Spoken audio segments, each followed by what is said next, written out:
फळबागेतून लाखो रुपये उत्पन्न मिळवण्यासाठी हवे परफेक्ट मार्गदर्शन. आजच संपर्क करा दक्कन फार्म कोल्हापूर 9766249071 वर. खासदार जे लोक राज्यसभेचे आहेत त्यांना किती जिल्ह्यांमध्ये जातो हा महामार्ग हे देखील माहित नाही.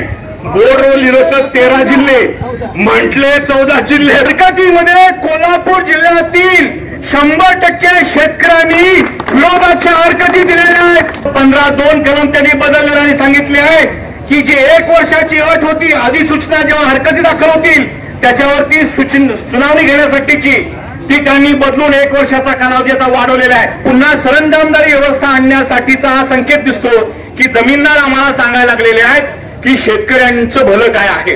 औरंगजेबामधले जे काय सगळे 7 गुण होते ते सगळे फडणवीसांच्या कृतीमध्ये जुळतात की ईडी सीबीआयला काय घाबरू नका, तुमच्याकडे कुणाची काही रेड आली तर आम्ही शेतकरी तुम्हाला वाचवायला येऊ. देवेंद्र हे शेतकऱ्यांच्या ह्याच्यात काय म्हणतात बर्बादीचं केंद्र आहे.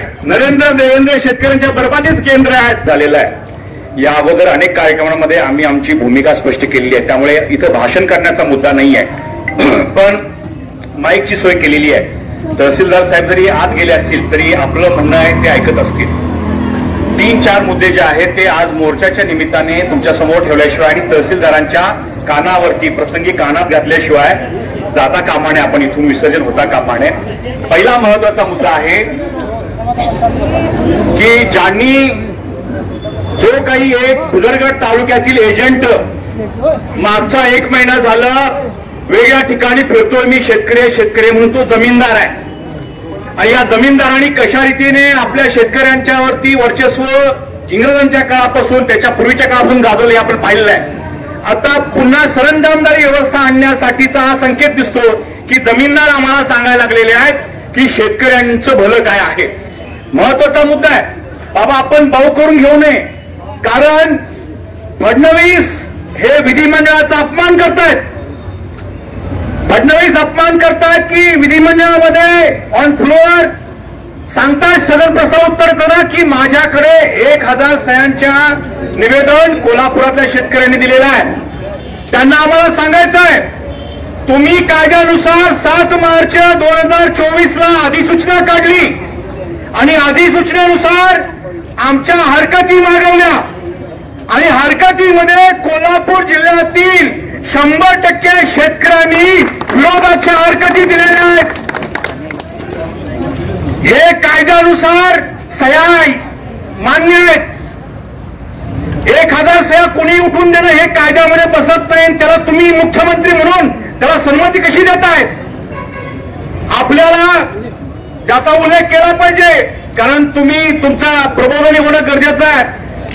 यांनी आपल्याला औरंगजेबाच्या कबरीमध्ये या मुद्द्यावरती खेळून ठेवलं त्या काळामध्ये मार्च महिन्यामध्ये. आणि विधानसभेमध्ये हा जो कायदा आहे शक्तीपीठ महामार्ग ज्याद्वारे होणारा 1955 राज्य महामार्ग कायदा याच्यामध्ये दुरुस्ती करून घेतलेली आहे. आणि दुरुस्ती यासाठी करून घेतलेली आहे त्यांनी त्यातलं 15(2) कलम त्यांनी बदललेलं आणि सांगितले आहे की जी 1 वर्षाची अट होती अधिसूचना जेव्हा हरकती दाखल होतील त्याच्यावरती सुनावणी घेण्यासाठीची ती त्यांनी बदलून 1 वर्षाचा कालावधी आता वाढवलेला आहे. कारण 7 मार्च आता 1 वर्ष त्याला पूर्ण होत आहेत. हे कट कारस्थान आपण समजून घेतलं पाहिजे. आम्ही सगळेजण शिवाजी महाराजांच्या वारसदार आहोत. आम्ही औरंगजेबाचा धिक्कार करतोय. पण एक लक्षात घ्या औरंगजेबामधले जे काय सगळे 7 गुण होते ते सगळे फडणवीसांच्या कृतीमध्ये जुळतायत. सगळे गुण जुळतायत आणि म्हणून तुम्ही औरंगजेबासारखाचा व्यवहार करताय. आणि म्हणून आम्ही कागलमधली जनता जी आहे ती आज या ठिकाणी जमण्याचं कारण काय? शिवाजीराव मगदुम यांनी बाबांनी जे सांगितलं ते खरं आहे. आज एक मोर्चा काढण्याचं कारणच हे आहे की मोजून घ्या यातले शेतकरी जे आहेत हे प्रत्येक शेतकरी जो आहे आम्ही आज या ठिकाणी 10,000 शेतकरी आणू शकलो असतो, दुसरे शेतकरी आणू शकलो असतो. पण आम्ही सांगितलं फक्त बाधित शेतकरी थांबले पाहिजेत आणि यातले एक नावानिशी तहसीलदारांनी मोजून घ्यावेत. सगळे बाधित शेतकरी आहेत. मुस्कान लोन मध्ये एक मेळावा भरला, नंतर जेवण दिलं आणि जेवणामध्ये खासदार जे लोक राज्यसभेचे आहेत त्यांना किती जिल्ह्यांमध्ये जातो हा महामार्ग हे देखील माहित नाही. बोर्डवर लिहिलं 13 जिल्हे म्हटले 14 जिल्हे. पत्रकार आहेत नाही ते सुमित वगैरे आहेत डिजिटल कोल्हापूरला आणि या विषयात तरुण मुलांनी पत्रकारांनी मुलाखत घेतली.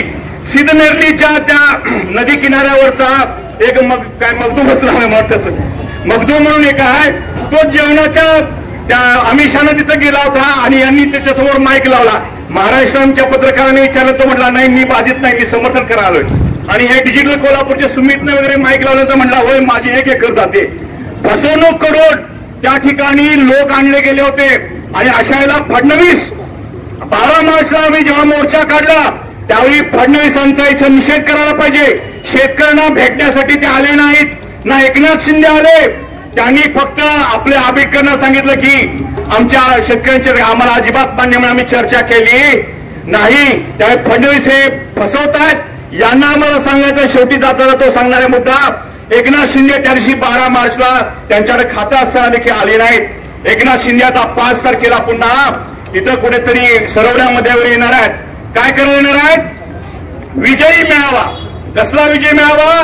आमच्या पार्टीमध्ये सुरा खुपसून भुदरगडच्या सभेमध्ये आणि पुन्हा विमानतळावरती शेतकऱ्यांच्या आमच्यावर शिष्टमंडळ जेव्हा भेटलं तेव्हा सांगितलं की तुम्हाला शक्तीपीठ नको आहे ना, नको तर रद्द करतो असं त्यांनी सांगितलं होतं. जे आमदार खासदार निवडणुकीमध्ये खोटी आश्वासनं देऊन निवडून येतात आणि ते म्हणतात आम्ही मुद्दा आम्हाला मान्य आहे कर्जमाफीसारखा, आम्हाला मान्य नाही. तुम्ही जर म्हणत असाल की विसरून जावा शक्तीपीठ महामार्ग, तर आम्ही विसरतोय की आम्हाला तुम्ही आमदार म्हणून आमचे मान्य नाही आहे. आपणही लेखावर चुकतो की आपण लढण्यासाठी संजय बाबांसारखे विजय देवण्यात शिवाजीराव मगदूम आहेत. आम्ही लढायला असतो. यातले लोक तुम्ही निवडणुकीसाठी पाठवले पाहिजेत. संजय बाबांच्या हातामध्ये एक GR मिळाला होता 17 ऑक्टोबरला. त्या GRचं काय झालं हे आता विचारण्याची वेळ आहे. नाहीतर आम्हीच सांगतोय तुम्हाला काही अडचणी असतील पण आम्हाला त्यांना सांगायचं आहे की ED CBIला काही घाबरू नका. तुमच्याकडे कुणाची काही रेड आली तर आम्ही शेतकरी तुम्हाला वाचवायला येऊ, पण आमच्या सोबत मुश्रीफ साहेबांनी राहायला पाहिजे अशी आम्हाला त्यांना आग्रह विनंती आहे. चांगले आमदार आहेत, जनतेतले आमदार आहेत. आम्हालाही त्यांच्याबद्दल काही आम्ही चांगली कामं घेऊन जातो तेही करतात, पण शक्तीपीठ महामार्गाबद्दल त्यांनी आपला शब्द पाळला पाहिजे. दुसरे एक आमदार जे आहेत हातकणंगल्याचे अशोक रामाने त्यांना भेटायला गेल्यानंतर ते म्हणजे रद्द केलाय. नंतर आमच्यावर घोषणा दिल्या त्यांनी शक्तीपीठ महामार्ग रद्द करतो म्हणून, आणि विधानसभेत फडणवीसना भेटले. काय किल्ली फिरली कोणास ठाऊक. आता इथं माझ्या अगोदर वक्त्यांनी सांगितलं की नरेंद्र काय इंद्र अधिक देवेंद्र, ते आम्ही तर म्हणतो देवेंद्र हे शेतकऱ्यांच्या ह्याच्यात काय म्हणतात बरबादीचं केंद्र आहे. देवेंद्र शेतकऱ्यांच्या बरबादीचं केंद्र आहेत. महाराष्ट्रामध्ये मागच्या वर्षामध्ये 2900 शेतकरी आत्महत्या केल्यात. याचा अर्थ आहे दररोज 8 शेतकरी आत्महत्या करतायत. लढायला तुम्हाला आम्ही शिकवतोय, तुम्ही लढा. भारतीय राज्यघटनेने आत्मसंरक्षणाचा अधिकार दिलाय. आमचे कागलमधले कोल्हापुरातील शेतकरी लढवय्ये आहेत, हे आत्महत्या करणारे नाही आहेत.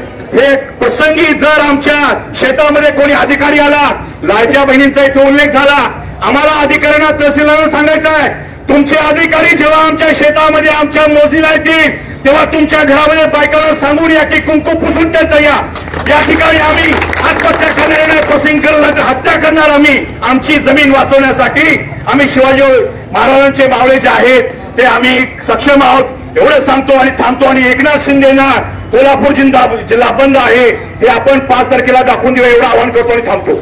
दख्खन फार्म तुम्हाला मिळवून देणार उच्च नफा आणि समृद्ध भविष्यातील शेती. फळबागेतून लाखो रुपये उत्पन्न मिळवण्यासाठी हवंय परफेक्ट मार्गदर्शन. दख्खन फार्मच्या कॉन्ट्रॅक्ट फार्मिंगच्या माध्यमातून तुमचं हे स्वप्न होईल साकार. आधुनिक शेती तंत्रज्ञान आणि तज्ञांच्या मार्गदर्शनाने आजच वळा आधुनिक शेतीकडे. आपल्या शेतीचे उत्पन्न वाढवा दख्खन फार्मच्या मदतीने. दख्खन फार्म आपल्या फळबागेला उच्च नफा मिळवून देणारा परफेक्ट मार्ग. आज संपर्क करा दख्खन फार्म कोल्हापूर 97 66 24 90 71 वर आणि बना समृद्ध आधुनिक शेतकरी. तेव्हा अधिक माहितीसाठी दख्खन फार्मच्या सर्व सोशल मीडिया प्लॅटफॉर्मला आजच जॉईन व्हा.